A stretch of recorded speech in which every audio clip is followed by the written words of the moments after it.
प्यारे सज्जनों, ईश्वर की जिस पर कृपा होती है उसे ही ज्ञान विवेक के चक्षु मिलते हैं और उसे ही सत्य की परख होती है। वो असत्य पदार्थों को त्याग कर सच का सौदा करता है। जिसके मन पर माया के मलिन संस्कारों की परत जमा हो चुकी है, वो रत्नों को त्याग कर कौड़ियाँ एकत्र करता है। ज्ञान विवेक की उसके अंदर क्षमता नहीं होती, वो सत्य असत्य की परख नहीं कर सकता। एक बार श्री गुरु नानक देव जी महाराज जी ने भाई मर्दानी को एक बहुमूल्य लाल दे करके फरमाया कि जाओ और शहर में जाकर के कुछ जलपान लेकर के आओ और जो शेष रकम बचे वो वापस ले आना। भाई मर्दाना लाल लेकर के एक दुकान पर गया। दुकानदार को उस लाल के बदले कुछ भोजन की मांग की और बाकी शेष बची हुई रकम वापस देने को कहा। एक साधारण आदमी भला लाल की कीमत को क्या जाने। उस दुकानदार ने उस लाल को वापस देते हुए कहा कि इस पत्थर के बदले तुम्हें भोजन के अतिरिक्त रकम भी चाहिए। मैं पागल नहीं, जाओ अपना पत्थर वापस ले जाओ। लाल लेकर भाई मर्दाना श्री गुरु महाराज जी के चरणों में उपस्थित हुआ और विनती की कि आप तो फरमाते थे ये बहुमूल्य लाल है, लेकिन इससे तो फूटी कौड़ी भी नहीं मिली। गुरु साहब जी ने पूछा कि ये लाल तुम किसके पास लेकर के गए थे? भाई मर्दाने ने उत्तर दिया कि भोजन की इच्छा थी, इसीलिए जहाँ खाने पीने के लिए कुछ सामान मिल जाता मैं उसी दुकान पर गया था।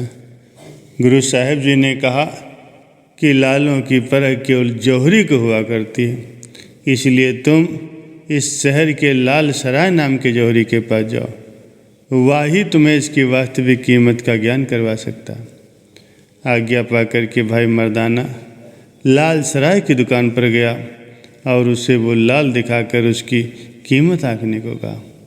लाल सराय ने उस लाल को परख करके कहा कि मेरे पास लाखों की संपत्ति है, यदि वो सारी भी तुम्हें दे दूं तो भी इस लाल की कीमत अदा नहीं हो पाएगी। उसने उस कीमती लाल को दिखाने के उपलक्ष्य में उसे 100 रुपया भेंट कर दिया।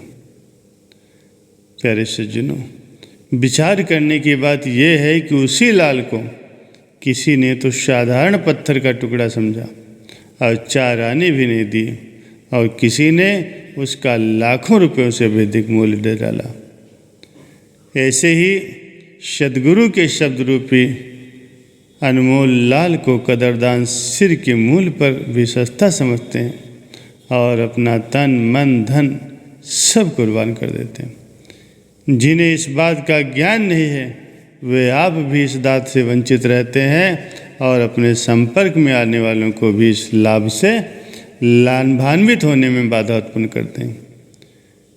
वे तन मन धन को दायमी समझकर अपनी सूरत को उसमें अटकाए रहते हैं और लोग परलोक में भी दुख के भागीदार बनते हैं।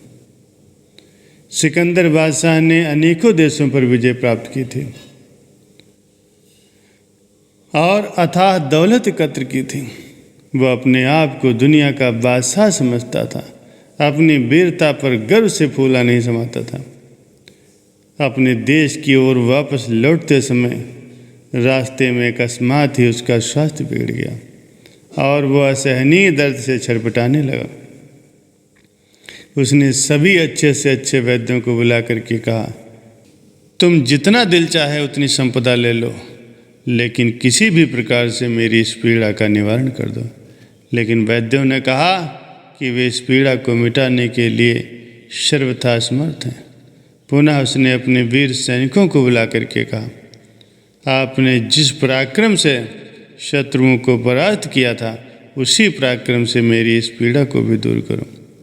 उन्होंने भी बड़े खिन्न मन से यही उत्तर दिया कि उनके समस्त अस्त्र बादशाह की इस पीड़ा को दूर करने में असमर्थ हैं।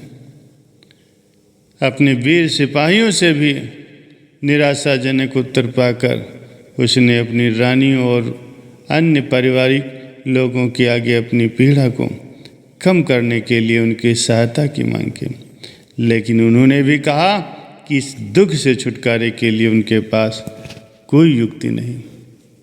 सब तरफ से निराश होकर के कहने लगा कि अफसोस, मुझे ये बात पहले से किसी ने क्यों नहीं बताई कि मृत्यु असंभावी है और मृत्यु उपरांत जीव के साथ सिवाय उसके कर्मों के कुछ भी साथ नहीं जाता।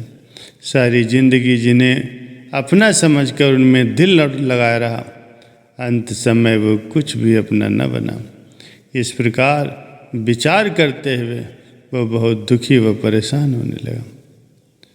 वास्तविक बात तो यही है कि इस जग की सारी रचना ही मिथ्या है। धन संपत्ति परिवार सब यहीं का यहीं धरा रह जाता है, अंत समय इनमें से कुछ भी साथ नहीं जाता। एक संत सद्गुरु ही हैं जो जीव की इस लोक में भी रक्षा करते हैं और परलोक में भी उसके संग सहाय होते हैं। गुरबाणी में कथन आया है, हरि बिन तेरो को न सहाय, काकी मात पिता सुत बनिता, को काहू को भाई। धन धरनी और संपत्ति सगरी, जो मानियो अपनाई।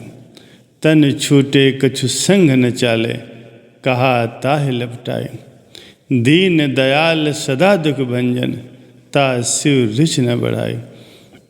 नानक कहत जगत सब मिथिया, जीव सुपना रहनाई।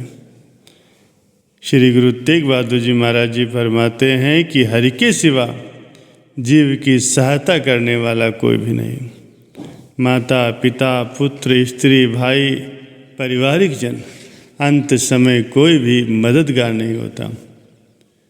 जिस धन संपदा और मकान जायदाद को अपना मान करके सदैव उसमें चित्त को लगाए रखता है, शरीर छूट जाने पर वो सब यहीं का यहीं धरा रह जाता है।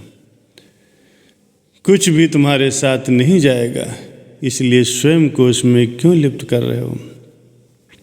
गुरु साहब जी फरमाते हैं, इस जग को तुम स्वप्न की भांति समझो। जैसे जाग जाने पर स्वप्न का कोई अस्तित्व नहीं रहता, ऐसे ही संसार को भी तुम जानो। सच्चे सुख व आनंद को देने वाले केवल सद्गुरु दातार हैं, अन्य कोई नहीं। कहते हैं कि राजा हरिश्चंद्र की पत्नी तारावती रात को सत्संग में जाकर के गुरबाणी श्रवण किया करती थी। आज राजा हरिश्चंद्र के राज्यकाल को बीतते हुए युग बीत गए हैं, लेकिन ये वाणी तब भी थी और आज भी।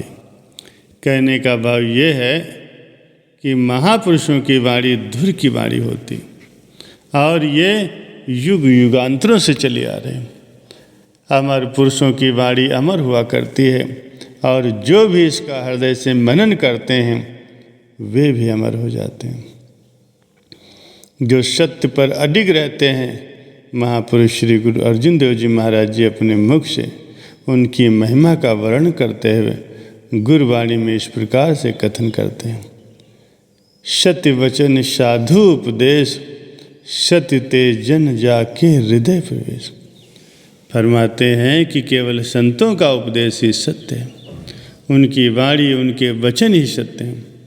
वे सेवक जन भी सच्चे हैं जिनके हृदय में सच्चे मालिक का निवास होता है। बाकी जगत का सारा पसारा ही मिथ्या है, झूठ है।